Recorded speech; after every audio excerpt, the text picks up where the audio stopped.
Welcome to International Securities Exchange's podcast series. Facilitated by renowned educators, ISE podcasts are intended to teach beginning as well as seasoned investors the ins and outs of trading. To find an updated list of podcasts, please visit www.ise.com/podcasts. Please be sure to listen to our important message following this episode regarding the risks of investing in exchange-traded options. Now, another one with which we find interesting is the Canadian dollar, CDD. The Canadian dollar is actually one to where this is actually a U.S. dollar-based underlying, meaning that if you are bullish on the U.S. dollar versus the Canadian loonie, which, by the way, that's always my favorite name for a currency, so to speak,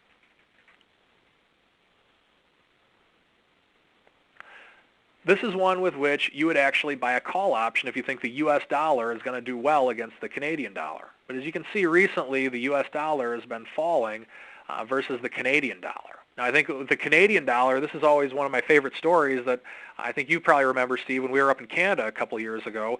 As a promotion, the ISE at their booth, Steve was giving out U.S. dollar bills. And with it, all the flack that he took, people saying, "Oh, you want those dollars? I don't even want one of those." And so just all the flack that he took because the dollar was just so weak at the time versus the yen. Now, granted. Yep. Remember that, Mike? Oh, it was something else. I remember we should have used that as a contrarian, right, Mike? Because nobody wanted that stuff then.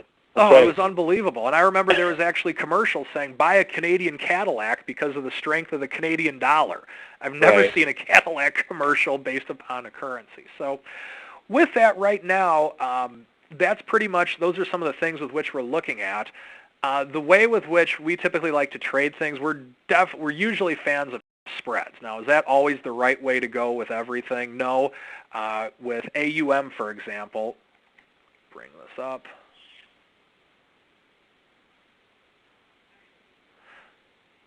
Let's say that we were looking to go out to December of 2010. Right now we have AUM at 86.56. One thing with which we could do, we could perhaps buy the 86 call options, or let's even buy the 87 call options, $3. Now $3, that might seem like a lot of money. So with that, we can limit risk by by selling the 90 call option against it. So it's one to where you're risking $1.50 for the potential to make $2.50. The beauty of options, if I were to buy a call and sell a call, that's going to cost me $250, or the trade with which I just made, or I'm sorry, $150. Not 150 points, not $150 per share or anything like that. Literally $150, not including commissions, when doing a trade as such. So you can do this with a smaller amount of money if you have an opinion on it. If you're really concerned with the overall risk of this, and let's say that you want to have exposure to an overseas currency for the longer term, such as the Aussie dollar, New Zealand, the Canadian loonie, whatever the case may be, you can take the chunk that you were going to invest in an overseas stock, an overseas bond, whatever the case may be, and put it in a money market. And then if you want that exposure still, you can buy an option. Personally, that's my preference as opposed to buying overseas securities just because I know what I'm getting. If I want to get the exposure of an overseas currency, I'd prefer to just put money in money markets and use the options instead. Now, is that right for everybody? No. Everybody's different. I'd never make any specific recommendations in anyone's portfolio ever without knowing the client fully, but that's typically something with which I like to look at. So on that note, I'm actually, if we have any questions, Steve, I'll turn it back over to you, and we can proceed with the Q&A. Mike, great. And I like your last point. Obviously, there's never a strategy that is right for everybody, but options do give investors the ability to look at make a certain forecast with limited risk. So if you like the euro at the beginning of the year, much better off in EUU calls rather than the European bonds that have absolutely collapsed.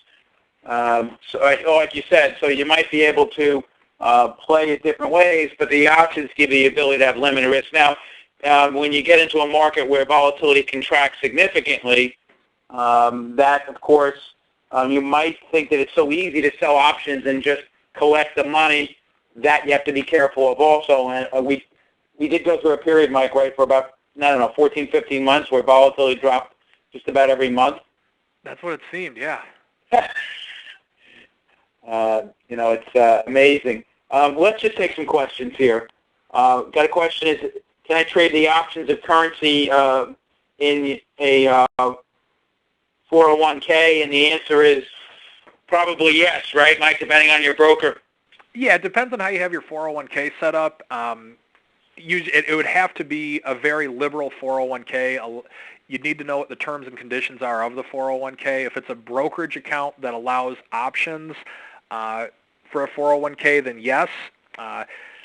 Most companies don't, but if you're lucky enough to be at a very progressive company that does, then yes, you can.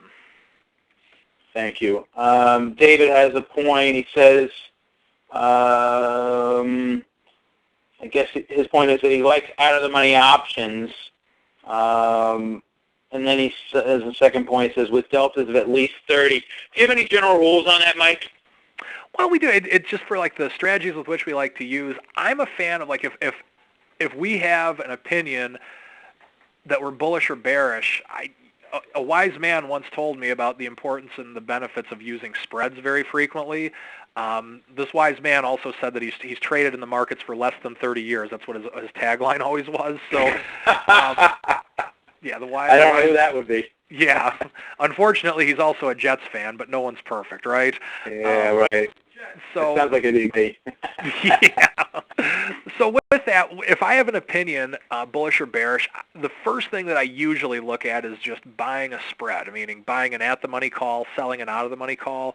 If I'm uberly bullish on something, then I'd probably just buy an out-of-the-money call or an out-of-the-money put with a smaller amount of money, but typically I usually tend to go with the spread.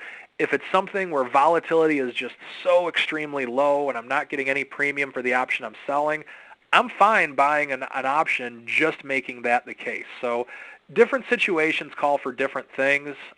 Usually if it's a lower volatility environment, and once again, only you, the trader, can determine what is low and what is high, then I would just probably buy an option. If I feel it's a higher volatility environment, then I would tend to look at the spread. Thank you for listening to our podcast. To find more podcasts on options, stocks, alternative markets, and market data, please visit www.ise.com/podcasts.